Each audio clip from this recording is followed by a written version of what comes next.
So I'm Jack, co-founder and co-CEO of Cheeky. Cheeky is a subscription service for teeth grinders. We send our teeth grinders a new custom night guard every 3 months so that they can maintain optimal hygiene.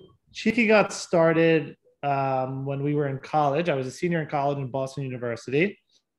And I lived with my brother, our co-founder, Sam. And my brother, who's a really heavy teeth grinder, lost his very expensive custom night guard. We're from New York, so he didn't have access to his dentist. And so he needed to find a different solution. So he went to like CVS, or I think it was Walmart or something like that, and bought an over-the-counter, what's called boil and bite night guard, which, if you're not aware of what those are, it's basically a piece of plastic that you boil in hot water for a couple of minutes. You're supposed to bite down onto it, and it's supposed to form to your teeth. Well, unfortunately then, but fortunately for us, it wasn't a great experience for him when he did that. So he thought to himself, there must be, a better solution out there. I need to find a dentist quality custom night guard at, an affordable price. Dental insurance doesn't really cover night guards. And, being a college student, you don't really have the funds to cough up for a really expensive night guard. I think his original guard cost close to $1,000. So that's when the idea for Cheeky was born. Kevin and I both have worn night guards our whole life. So one thing that we're very, very much aware of is that night guards, they tend to get like really gross over time. It's something that you put in your mouth for close to 8 hours. And I don't believe you're getting a good night's sleep. And that can really start to gain bacteria and start to like yellow. And even if you're cleaning it really, really well, it can, be something that you just don't feel that's so sanitary. So we decided, okay, let's start off with the hypothesis that people want a new night guard every 3 months because that's what we wanted. So before we launched Cheeky, we conducted a whole lot of customer possible lead interviews and, asked them the simple question: would you want a new night guard every 3 months? Or would you want one every 6 or 8 or 12? And almost every single time people would tell us they wanted one every 3 months. And it also felt natural because, a company that we look up to is, Quip Oral Care. They send you a new toothbrush head every 3 months as well. So we felt like, it's a habit that people will resonate with easily. The way that our subscription base is molded, I think, really supports that hypothesis as well. Yeah. Yeah, perfect. 3 months is common in oral care for replacing toothbrushes, so why not night guards? I mean, like the way that we thought about it's like, night guards are like, imagine having the flu and, you feel really sick and you take all the medicine and you kick the flu, you take your Tamiflu and you feel better a week later, but then you still need to put that night guard back in your mouth that you were using that night. So that's the way we thought about it. It's like, this thing is, it's something that really should be replaced. And back then there wasn't really thought about as something that should be replaced. But yeah, I mean, we're happy to have proved out that hypothesis. Awesome that you came with a solution. So what are some of the key ingredients for a successful subscription-based service, according to your experience? It needs to be something that people need to be replaced. It has to be replenishable. So that's the number one factor. It's like, if you're trying to make a subscription service for, I don't know, t-shirts, it's really hard to sell that to your consumer that they'll need a new one every single 3 months. It has to be something that just, it feels natural. One term I like is subscription, where subscription makes sense. So for night guards or toothbrush heads or what's another great, or contact lenses like Hubble, like those are things that need to be replaced.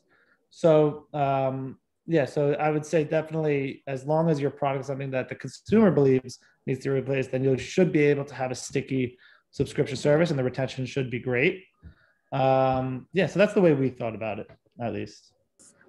Is it an annual subscription? So the way that we have a couple of different options of signing up. You can choose our annual plan, where you'll pay upfront and save the most money, or you can choose our our pay as you go plan, where you'll pay for the impression kit initially, and then you'll pay for the night guard every time it ships out, or every 3 months.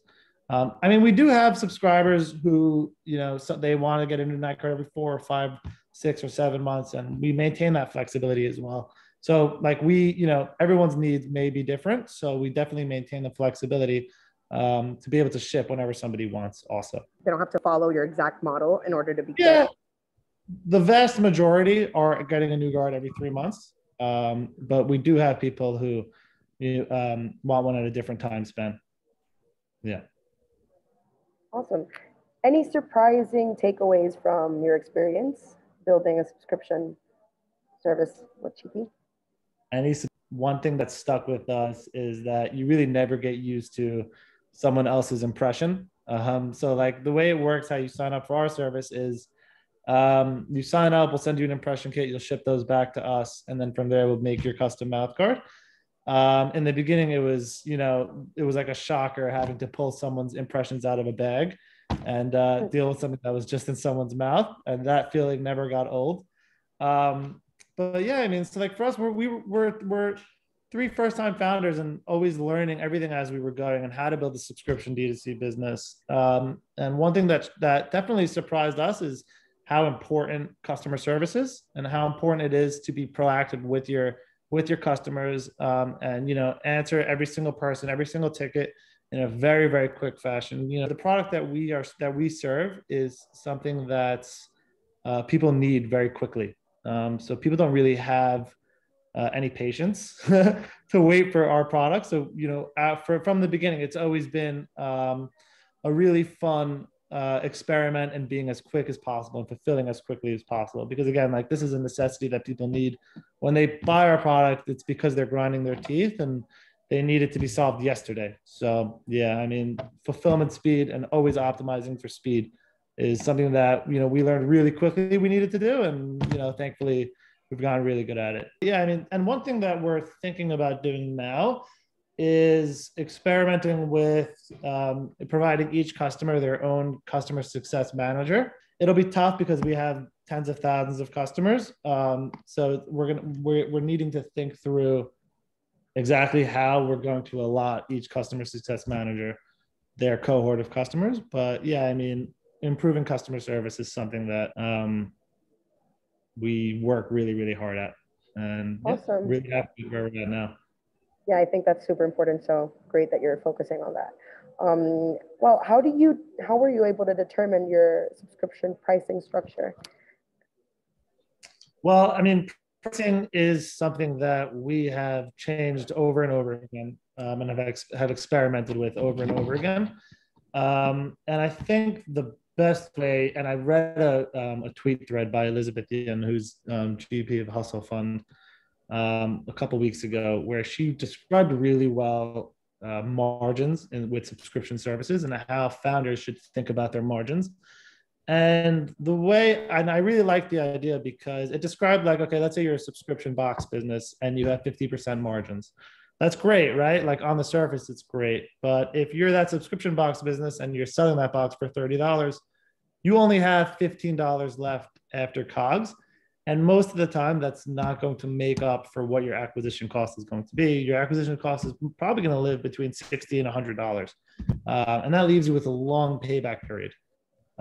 Most startups can't really optimize for very long payback periods, especially in the early stages, unless you're extremely well funded.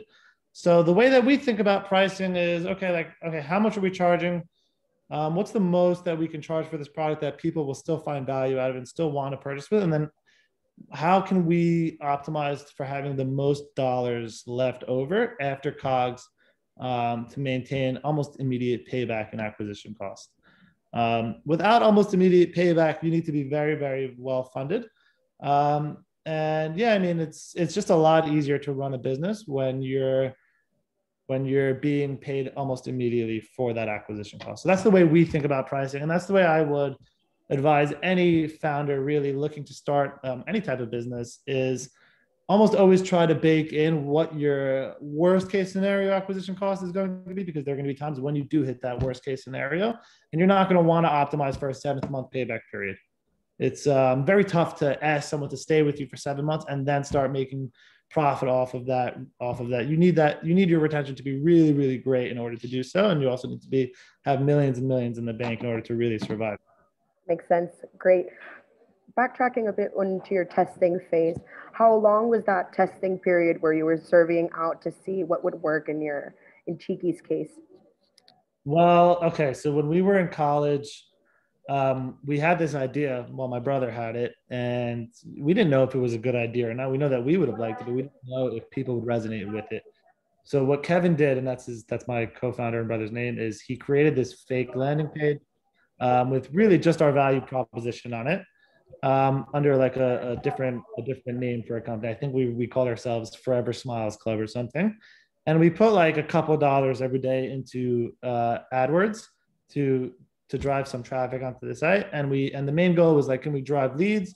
Can we accumulate leads so that we can start doing um, some customer diligence and interview some potential people to see if this is something that would resonate with them. And we started getting a lot of leads to this site, and every lead made us feel like $1 million.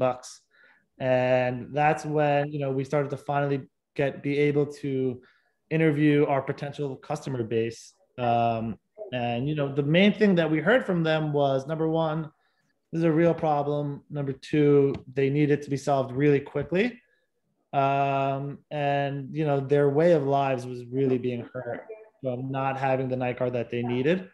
um, and yeah, I mean, so they were basically knocking down our door to launch as quickly as possible, and we did launch almost 6 months later, with a product that looked a lot different than the product that we have today. I promise you that. So I mean, that's another thing I would tell founders is, don't be afraid to launch with something that is going to look a lot different and a lot better, years, months down the line, because that's the only way to improve, is to just get your product out into the market, and learn and close that feedback loop with your customers as tight as possible, so that you can get better and better really, really quickly.